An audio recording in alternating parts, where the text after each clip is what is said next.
Okay, so let's talk about the peppered moth as an example of natural selection.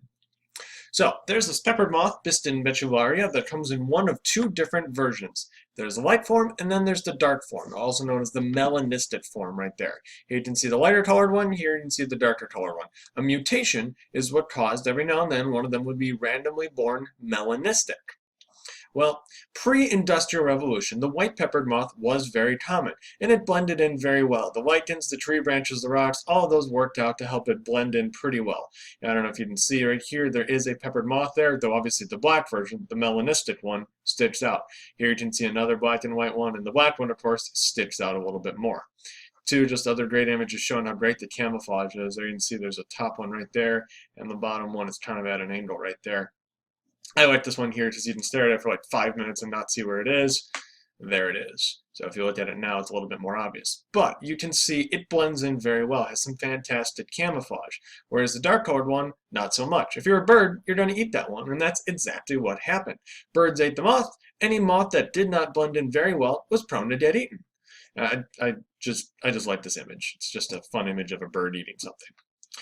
Now, during the Industrial Revolution, there was a great deal of smoke and soot released into the atmosphere because for the first time they were using coal as a fuel source. Coal is a very, very dirty fuel source in its unfiltered form. You can see right there, it's just releasing all that smoke and the soot, and you can probably see where this is going. That soot settles on the rocks and the trees. Those became darker. It killed off the lichens. That's a lichen right there. And this means that the peppered moth lacked a good hiding spot. So this one that could blend in so well before, not so much anymore. So what happened is the black version of the peppered moth, which was brought about by a mutation, which was previously very, very rare, now had a huge advantage. I mean, it's not perfect camouflage, but it's definitely better camouflage than that. So previously, this one was at a disadvantage. Now this one's at a huge disadvantage. You can kind of see a representation here. By the way, those are tree branches, not t-shirts. I kind of see right. But anyways, here on the dark background, the dark one blends in well. So the bird sees and eats the white ones. Here, the black one does not blend in against the white background, but the white one does, so the bird eats the black ones. So you have dark ones here and light ones here that result from those different backgrounds. This is natural selection in action. No humans are selecting for black moths or white moths. Why are the black moths mating together? It's not because humans are like, ooh, I want to breed together two black ones. It's the black ones are breeding together because everyone else is dead. That's natural selection, where nature is selecting against one or the other.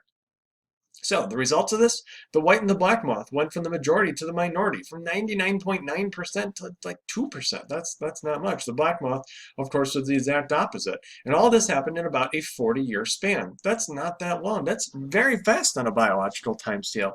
You could have an adult say, without trace of irony, back in my day, we didn't have any of those black moths. Now they're everywhere. We only had black and white ones. And they would be right, because back when they were younger, there were no black moths. They just weren't around. They got eaten before anyone could see them. Now, the US and Europe did have cleaner air standards, where essentially they said you can't just burn the coal like that. So what happened to the proportion of peppered versus black moths? Well, it shifted toward the light-colored moths. As the environment cleaned up, there wasn't as much black soot and the black and all the darkness stuff there. So the black moths were once again back at a disadvantage. So you saw a shift in not a very long time from black and white to black, and then back to black and white. That is natural selection, more or less.